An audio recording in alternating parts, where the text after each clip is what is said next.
شكرا على الاستضافه. يعني مانيش مستعده بصح عجبتني المداخله تاع الاساتذه يعطيكم الصحه. انا ناشطه جمعويه وفي مجال السياحه ومنظومه حرفيه. حبيت برك نضيف حاجه انه في المنطقه تاعنا احنا في الزاب الشرقي وجويه زيب الواد الفيض كما كان يقول الاخ وجيت بادس. عندنا تقليد وحاجه في التراث تاع نقولوا حنايا اللي جلب المطر وجلب في سنوات الجفاف وهكا نديروا حنايا فيما يسمى بتاغنجه.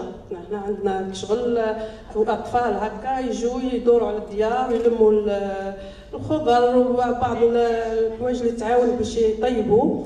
كي يجملوا هذا الخضر وهذه المواد اللي تعاونوا باش يطيبوا مثلا اكله معينه، ومن بعد يوزعوها على الناس، يوزعوها على الديار هذوك اللي يجملوا منها يوزعوها ويقولوا واحد المقوله هكا. يعني انا نسيت تقريبا نصها.